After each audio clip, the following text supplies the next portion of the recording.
Hello students, in previous lecture we have studied decade counter with its circuit diagram, truth table and timing diagram. Now in today's lecture we'll discuss about comparison of asynchronous counter and synchronous counter and some problems on counter. Now let us see comparison. In asynchronous counter, this is the first point. All of you have already studied this asynchronous and synchronous counter. The basic difference is that in asynchronous counter, clock input is applied only to the first flip-flop and output of the previous flip-flop is given to the clock input of the next flip-flop. So, flip-flops are connected in such a way that the output of first flip-flop drives the clock input of the next flip-flop. This first point in synchronous counter, as clock signal is simultaneously applied to all flip-flops. So, there is no connection between output of flip-flop and clock input of the next flip-flop. Okay students, this is most important point because clock signal is applied here in synchronous counter simultaneously to all flip-flop. Okay students, remember this point. Then second point in asynchronous counter, no AND gates are used. So, circuit is simple for more number of states.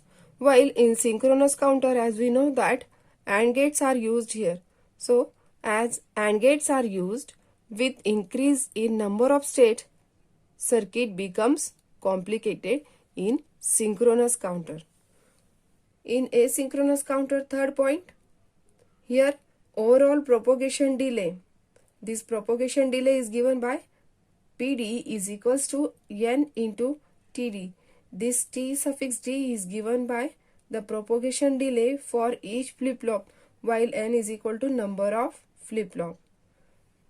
In synchronous counter, overall propagation delay time is less. So, this propagation delay time is given by TD for flip-flop, that is time delay for flip-flop plus time delay for gates. So, here this propagation delay time is less as compared to the asynchronous counter. Okay student, and it is high in asynchronous counter but low in synchronous counter due to these terms. Then fourth point in asynchronous counter, here speed is slow as propagation delay is more, so speed is slow as clock is propagated through number of stages. As the output of previous flip-flop is given to the clock input of the next flip-flop, so here speed is slow because the clock is propagated through number of stages. And as we know that clock signal is simultaneously applied to the all clock input of flip-flop, so here speed is high as clock is given at a same time. Okay students. Now last point in asynchronous counter, as the speed is low, so the frequency of operation is low because of the long propagation delay. Here frequency of operation is high due to shorter propagation delay. Okay students, so in this way you have to remember all these points. Okay, in asynchronous counter and synchronous counter comparison. Now let us see some problems on counters. This is question first. How many flip-flops are required to construct each of the following counts? First one mod 5, second mod 7, third mod 11. Students, all of you know that single flip-flop is used to construct mod 2 count. Two flip-flops are used to construct mod 4 counts, etc. In this way, you can construct the given count by using this concept. Means, if you have to find out the required number of flip-flops for given count, the number of flip-flops required by choosing the lowest natural count which is greater than the desired modified count. Means, suppose if we have to find out the required number of flip-flop for mod 5, so the lowest natural count which is greater than the desired modified count. Okay. Hence, the number of flip-flops required will be as under. Suppose the first given mod 5, you have to find out the required number of flip-flops for mod 5 counter. So, we know that 1 flip-flop count 2 clock pulse. Therefore, 2 raised to 1 is equal to 2. 2 flip-flop counts 4 clock pulse, or by using 2 flip-flop, we can construct mod 4 count. Therefore, 2 raised to 3 is equal to 8. Means this 8 is greater than the desired modified count. This is 5. Okay, students? As this 8 is greater than this modified count 5, right? Therefore, 3 flip-flops are required since 8 is the lowest natural count which can be provided by 3 flip-flops. Okay, students? Therefore, we can say here 3 flip-flops are required to construct mod 5 count. For second, mod 7, it is similar. We have to write here as 2 raised to 1 is equal to 2, 2 raised to 2 is equal to 4, 2 raised to 3 is equal to 8. So, this mod 7, this natural count is mod 7. This mod 7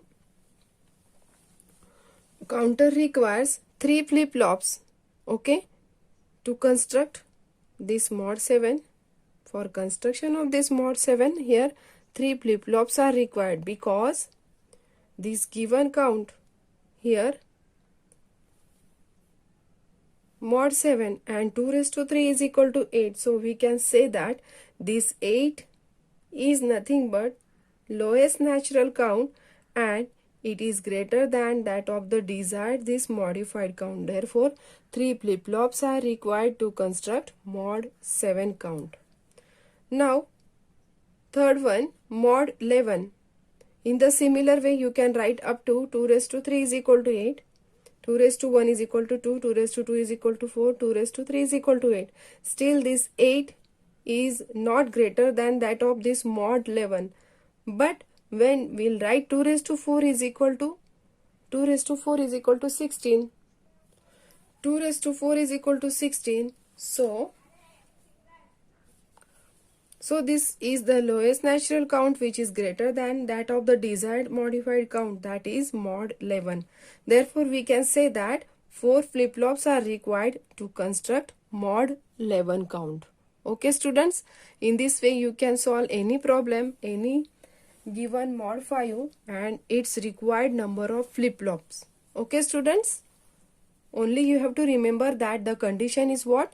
The number of flip-flops required by choosing the lowest natural count which is greater than the desired modified count. Means the desired modified count is always greater than that of the modified count. So, this desired count we can write here.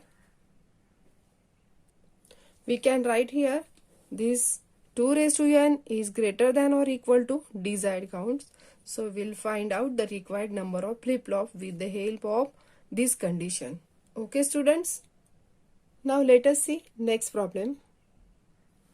This is second problem. A clock signal of 128 kilohertz is applied at the input of a binary counter.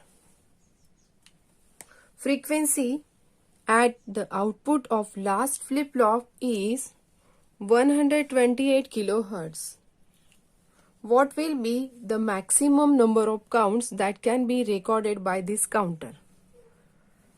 If we have to solve such type of problem, then follow the steps given here.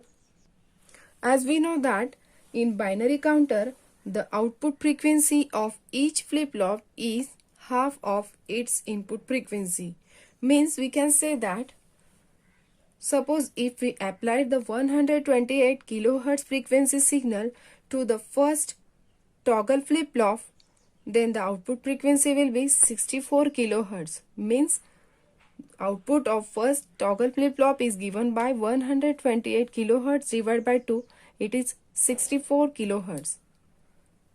For second flip-flop, the output frequency will be 64 divided by 2, that is 32 kilohertz. For third flip-flop, this 32 divided by 2 is given by 16 kilohertz. Then for fourth flip-flop, fourth toggle flip-flop, it is 16 divided by 2, that is 8 kilohertz. Then output of fifth toggle flip-flop will be 8 divided by 2, because this is the output frequency for the fourth flip-flop and it is given to the input of this toggle flip-flop. Therefore, this 8 divided by 2 will give 4 kilohertz. At last, when we apply this 4 kilohertz signal to the sixth flip-flop, therefore the output of this sixth toggle flip-flop is given by this 4 kilohertz divided by 2, it is 2 kilohertz. Means, if we observe all these steps, we can say that the binary counter, in a binary counter, the output frequency of each flip-flop is half of its input frequency. And by solving such different steps, we can say that is to reduce the given 128 kilohertz frequency up to 2 kilohertz frequency, 6 flip-flops are required. So, 6 flip-flops are necessary. Okay, students? I think all of you got this meaning of the statement. 6 flip-flops are necessary and the maximum count will be 111. Means by converting this maximum count to decimal, we'll get 63. Okay, students? So, answer is the maximum number of count is equal to 63, which can be recorded by the given counter. Students, you can solve the problems in this way, but you have to remember the basic principle like this: output frequency of each flip-flop is half of its input frequency. Okay, students? Now this is next problem, question number 3. A 5-bit triple counter begins with 0000 state. What will be the state of counter after 135 input pulses? Now student, you have to remember that first find out how many bits are given for ripple counter. Here, to begin this solution of the problem, here the counter is 5 bit, as the counter is 5 bit. So we can write the formula: maximum number of pulses to reset is given by 2 raised to n minus 1. As here n is 5, therefore 2 raised to 5 minus 1, 2 raised to 5 is equals to 32. 32 minus 1 will give 31. Means we can say that the given counter, the given 5-bit ripple counter resets on 32, 64 and 128 input pulses. So we can write, then at 135th pulse, state of the counter will be 135 minus 128 is given by 7. So we can say that this is in 5-bit representation. If we have to represent this 5-bit representation of 7 decimal in binary, it is given by 00111. So we can say that the state of counter after 135th input pulse will be 00111. Okay, students? All of you got the clear concept about the given counter and the state of counter after 135th input pulses. Okay, students? So in this way you can solve the problems by remember this given number of bit of ripple counter and apply this formula 2 raised to n minus 1. Students, if you consider here instead of 135, 144. So we can write here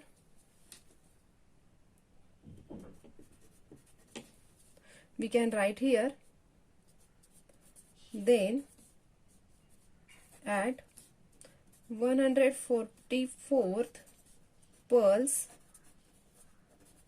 state of the counter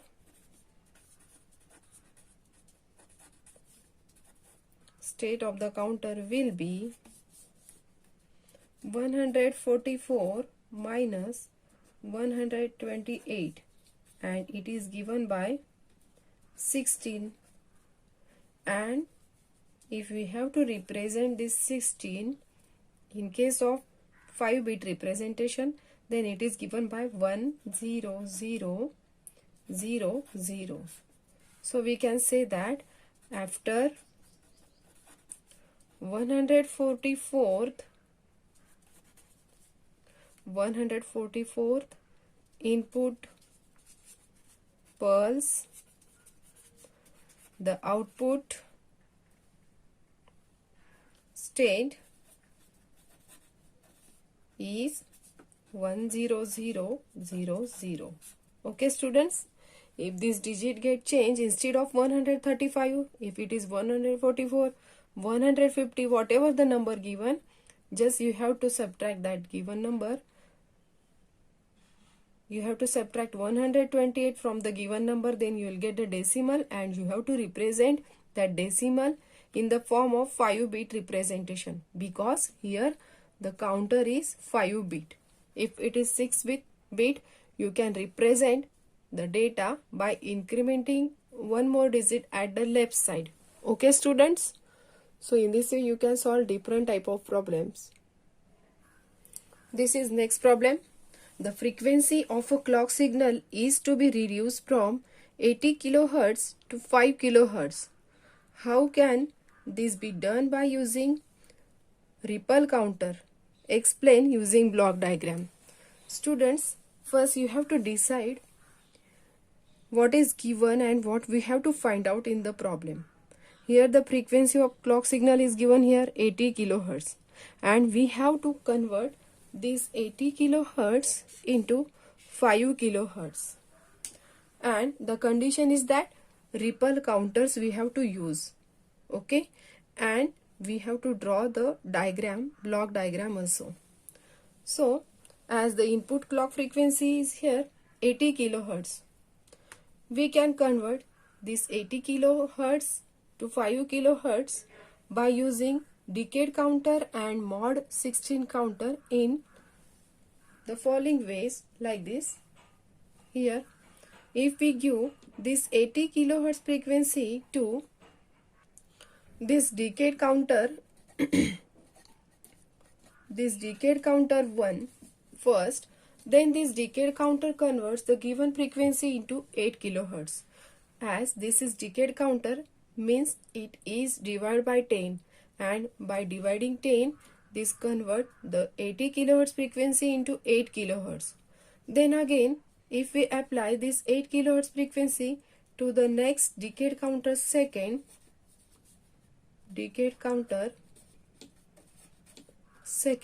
again it is divided by 10, will get 0.8 kHz.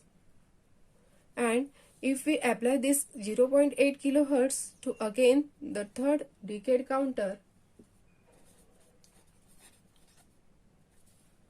decade counter 3, then we'll get the frequency 80 Hz. And finally, by dividing this 80 Hz or by applying this 80 Hz frequency to the mod 16 counter,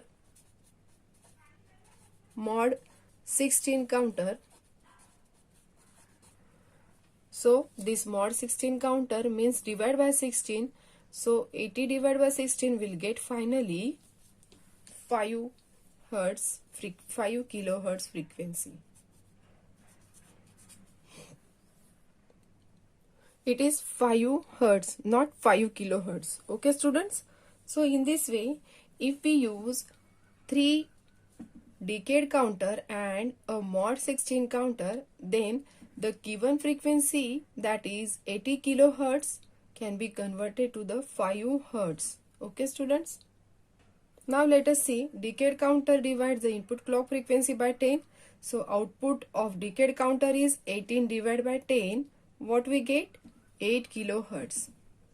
Now here again this 8 kilohertz frequency signal is applied to the second decade counter. Then we get 800 hertz frequency at the output of decade counter second, and this applied frequency again divided by 10 means it is applied to decade counter third, will get 80 hertz. Finally, this 80 hertz frequency is applied to the mod 16 counter, and mod 16 counter divides the input frequency by 16. So output of mod 16 counter is equal to 80 divided by 16 is equal to 5 hertz. This mod 16 counter gives 18 divided by 16, that is 5 hertz. Therefore, we can say that if we have to convert the given 80 kilohertz frequency to the 5 hertz, so this can be done by using the ripple counter, that is 10 decade counter 1, 2, 3 means 3 decade counter and a mod 16 counter, and this is the block diagram we can construct for the conversion of 80 kilohertz to the 5 hertz frequency. Okay, students? Now this is time for assignment. Assignment number 5, chapter 5th, paper 2. Question first. How many flip-flops are used to construct A. mod 20 counter, B. mod 100 counter, C. mod 9 counter? This question number first carries 3 marks. Question number 2. For a given 4 serially cascaded toggle flip-flops, if input to the first flip-flop is 120 kilohertz of square wave. Students, here square wave means clock input. Okay, don't confuse here. What will be the output frequency of final flip-flop? This question carries 3 marks. Question number 3. Draw logic diagram of asynchronous decade counter and explain its working with truth table and timing diagram. Student, this question number 3 carries 4 marks. This is most important question regarding board exam. Okay, students? So, send me this answer sheet in the PDF format. Students, this chapter number 5 is most important chapter as it has 20 marks of weightage overall all syllabus. So do study properly. If you have any doubt, feel free to ask me. And finally, in this way, we have finished this chapter number 5. In next lecture, we'll study chapter number 5 from paper 1. That is modern electronic communication system. Okay, students? This is enough for today's lecture. We'll see in next lecture, paper 1. Thank you.